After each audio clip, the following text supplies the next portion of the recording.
Are you tired of using Adobe Premiere Pro for years, or are you looking to make something more? Then this is the video for you. In this video, I'm going to compare Adobe Premiere Pro and DaVinci Resolve.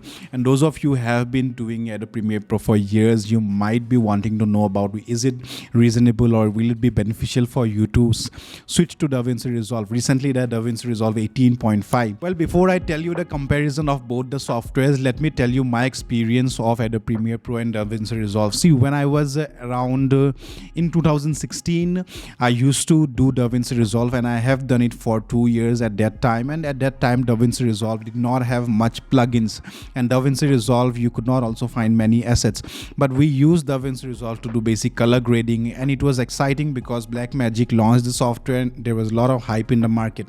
But there were many features which were not there in DaVinci that you could use in Adobe Premiere Pro. Then I switched on to Adobe Premiere Pro because of, most importantly, the amount of assets that Adobe Premiere Pro has, and you can get the amount of free assets, free motion graphic presets and all of these things.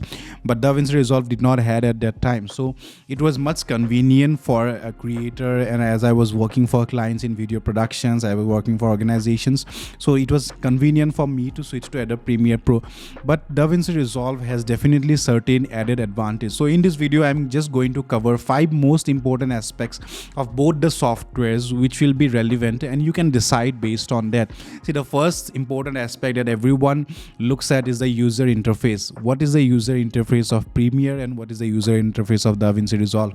So see, Adobe Premiere Pro is a timeline based software where you can easily edit. It is very simple to understand, and it is very easy for one to use Adobe Premiere Pro in terms of the timelines and the interface. But DaVinci Resolve is a little more premium kind of a non-linear editing software. DaVinci Resolve is launched by Blackmagic Design. If you know this company, you can go to their site and check. They also offer free training and free videos.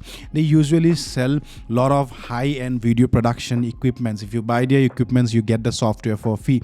Now, the most important thing to notice here is that people are comfortable in Adobe Premiere Pro because of the simplicity of the interface. In DaVinci Resolve, the interface is simple, but sometimes people may not be comfortable if they're working in Premiere for a long time.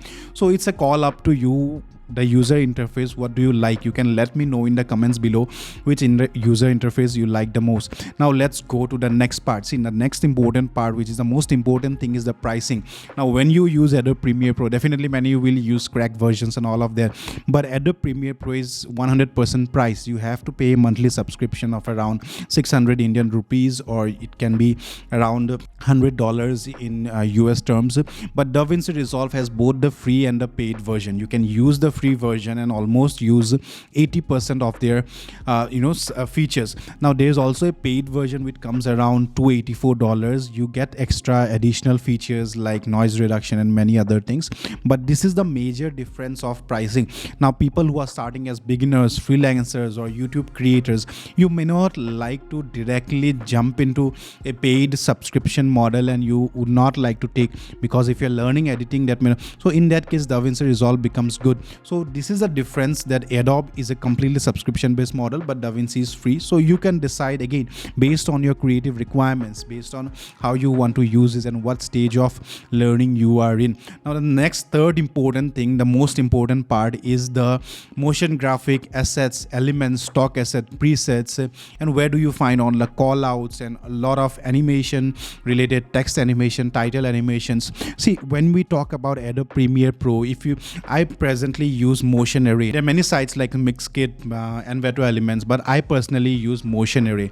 Now in Motion Array you find definitely for DaVinci Resolve and Adobe Premiere Pro, but when I talk about Adobe Premiere Pro, in every all these stock sites or the motion graphic stock site, or the you want to use assets, it's definitely much more an unlimited amount of presets and stocks you can find for Premiere Pro. For DaVinci it's there, but it's not that diverse diverse and dynamic. You will find assets, but you cannot find to that extent that you will find for Premiere.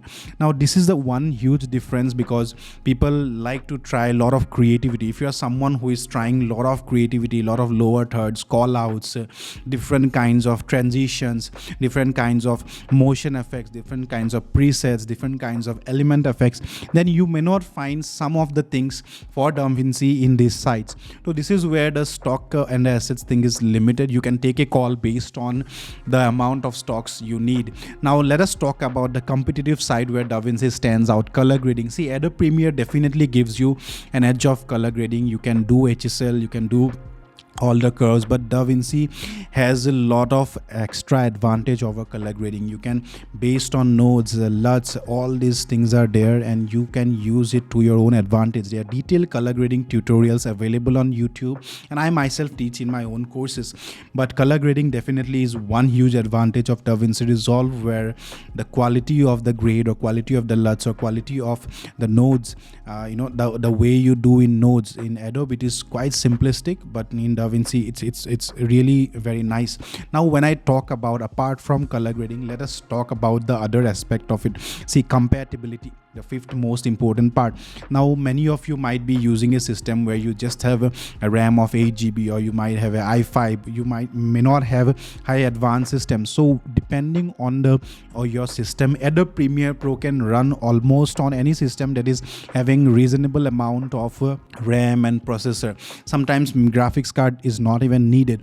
But if you are running DaVinci Resolve, your system needs to be highly compatible, because it requires specific GPU hardware on all these things, because it will crash a lot of time. Adobe Premiere Pro also crashes, but it is smooth and it is not such a heavy software. So DaVinci Resolve is heavy and it requires specific compatibility.